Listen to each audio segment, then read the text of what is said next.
చూడండి, ఇవాళ మా పాదుకి వచ్చిన కాకరకాయ కోస్తున్నాను. చూడండి,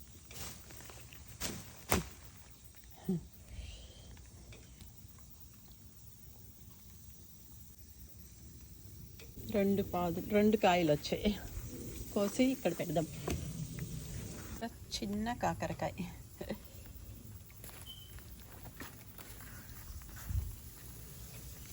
మా చెట్టు పాదు నుంచి కాకరకాయలు కోసాను. ఇప్పుడు ఈ కాకరకాయలతో వేపుడు చేసి చూపిస్తాను. చూడండి కాకరకాయలన్నీ ఇట్లా చక్రాల్లా కోసుకున్నాను.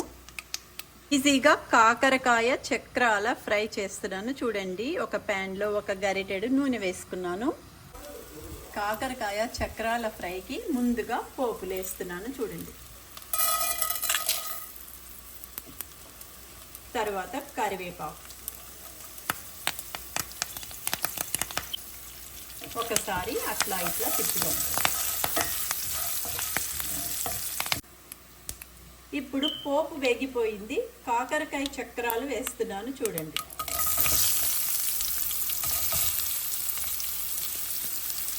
ఇప్పుడు రుచికి సరిపడే ఉప్పు. ఇప్పుడు ఒకసారి కలుపుదాం.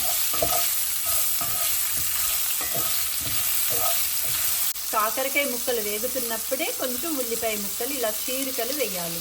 అప్పుడు కాకరకాయ తొందరగా మగ్గిపోతుంది. చూడండి, ఉల్లిపాయ ముక్కలన్నీ ఇలా కలుపుకోవాలి. కలిపాక ఒక 15 నిమిషాలు చిన్న మంటలోనే మగ్గాలి మాట. మగ్గాక అందులో నేను కొంచెం నువ్వుల పొడి, కొంచెం బెల్లం వేస్తాను. కాకరకాయ ఫ్రై రెడీ అయిపోతుంది. అట్లనే కొంచెం కారం. ఇప్పుడు మూత పెట్టి ఒక 15 నిమిషాలు మగ్గనిస్తా. కాకరకాయ చక్రాల ఫ్రై మూత తీసి కొంచెం దాని మీద కారం వేస్తున్నాను. చూడండి, ఒకసారి కారం అంతా కలుపుకోవాలి. కారం వేసిన కదా ఒకసారి మిక్స్ చేసుకుంటే అయిపోతుంది. ఇంకొక 10 నిమిషాలు వేగితే చాలు.